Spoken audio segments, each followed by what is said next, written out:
Hello everyone, and thank you for tuning in again today. Much appreciated. Thank you very much. Please like, comment, share, subscribe, and I would appreciate that very much as well. Thank you so very much for the people that do that. I appreciate every one of you. I appreciate anybody who comes and watches the videos. And here we go. This one here is from Yahoo. The Force has left Lucasfilm. What has gone wrong for the studio behind Star Wars and Indiana Jones, and how Disney's Bob Iger can salvage his $4 billion investment. My question is, why does Bob Iger have to fix it? Why can't Kathleen Kennedy fix it? Kathleen Kennedy has caused almost all the problems by forcing her identity politics into every single story, so why can't she fix it? Nope, Bob Iger's got to come in and fix it. But I doubt he'll do that. Taking time out of his busy schedule running Disney, Bob Iger flew to the Cannes Film Festival in support of Harrison Ford's latest movie, even posting on social media snapshots of the aging action hero on the red carpet. Lucasfilm Limited had just premiered the fifth installment in its Indiana Jones franchise, and a lot is riding on the fedora sporting bullwhip toting archaeologist, portrayed by the now 80-year-old Hollywood star at nearly $300 million. Dial of Destiny is one of the most expensive films ever made, and initial reviews suggest it could bomb big at the box office when it lands on June 30th. Unfortunately, I believe that's pretty much a guarantee. $300 million is the budget. Then you probably got another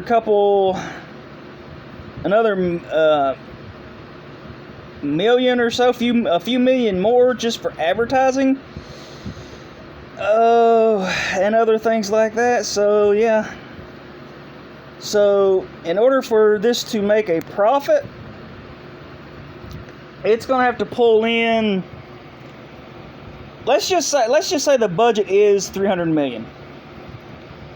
It's got to make $600 million to break even. It's got to double its budget to break even. So you've got to jump over a $600 million hurdle before you even start making a profit. So if this movie doesn't crack $1 billion, it's more or less going to be considered a failure. But anyway, when Iger acquired Lucasfilm for just over $4 billion a decade ago, it paired the century-old animation company with the studio behind Star Wars: Raiders of the Lost Ark. Yet the match made in heaven now risks becoming an albatross around Disney's neck. It hasn't already, really. The third Skywalker trilogy started off with a bang in late 2015 with The Force Awakens, only to end with a whimper 4 years later as fans deserted the franchise. The studio hasn't produced a theatrical release of any kind since allowing the Marvel Cinematic Universe, despite recent setbacks, to supplant it as Disney's cash cow. The Force has left Lucasfilm, and Eric Schiffer, CEO of private equity from Patriarch Organization, in an interview, the emotional connection enjoyed with fans has been damaged. Indeed. The Los Angeles-based media industry investor and self-admitted Star Wars fan still counts the deal as a success for Iger, but he believes that it got lost producing too much subpar content for Disney. To get the Force back, Lucasfilm needs to reconnect with its Joseph Campbell roots. The inner set of mythologies were all hardwired to that motivated Lucas to create Star Wars in the first place. Even as The Mandalorian, the series that started it all for Disney and Disney Plus, in Iger's words, helped the CEO attract subscribers and catch up quickly to Netflix. It came at a cost of stretching the Star Wars brand beyond recognition. Now that growth has faltered, with 4 million customers canceling their memberships in 3 months through March, and Wall Street is pushing Iger to end the scattergun approach of showering creators with money for new content. Instead, investors want to end the over $10 billion in cumulative streaming losses since the launch of Disney Plus 3.5 years ago. The idea that less is often more could apply to Lucasfilm's Indiana Jones films, which enjoyed their heyday in the 80s. Fans were largely satisfied when the titular character finished on a high note, literally riding off into the sunset at the end of the third film.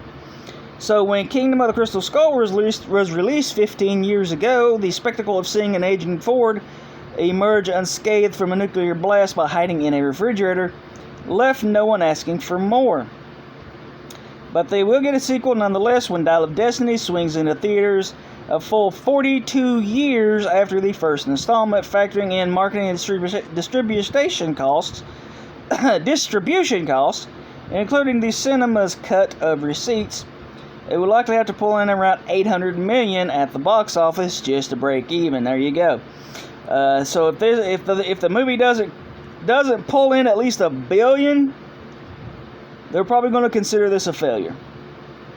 And the odds of it pulling in that $1 billion are slim to none. I'm willing to bet 600, maybe 700 million, and it's gonna cap it off right there. It's gonna slow to a crawl right there. And that's worldwide, in my opinion. I can't say for the rest of the world, but I would say 600, 750 million, and it's gonna slow to an absolute crawl after that. Iger didn't come out of retirement in November just to watch his prized possessions wither on the vine. The board expects him to right the ship, breathe life back into the dormant stock, and resume paying cash dividends to shareholders. To do so, he'll need to churn out family-friendly fare full of iconic characters and thrilling settings capable of being repurposed into immersive experiences for his amusement parks. The value of intellectual property cannot be measured simply in franchise box office receipts, said Guy Bisson, or Bisson, not sure how to pronounce that, co-founder of the media industry's research film Ampre Analysis. You need to take into account its contribution in streaming and merchandising in the characters and rides at parks.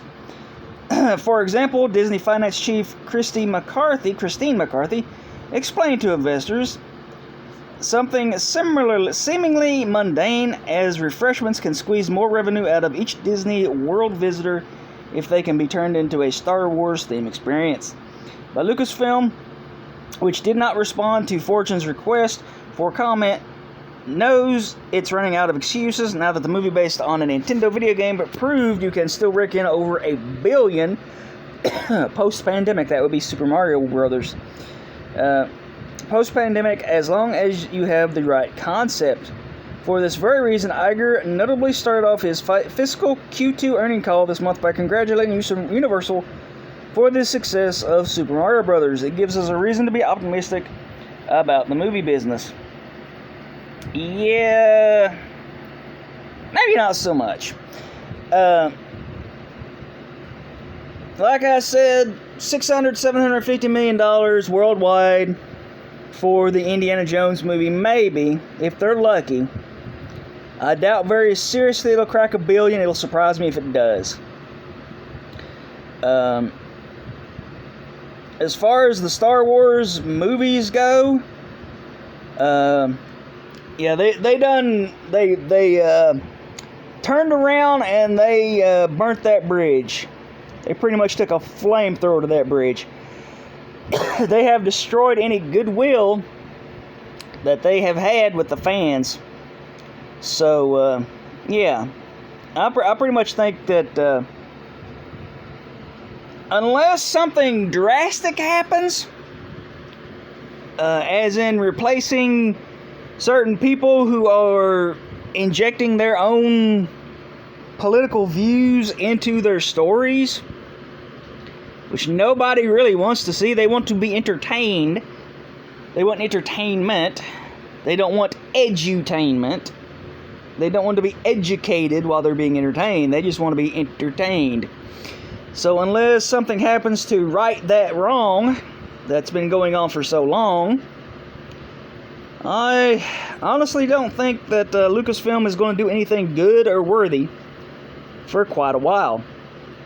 Bob Iger can fight all he wants to. He can remove all the failing shows off of Disney Plus that he wants to.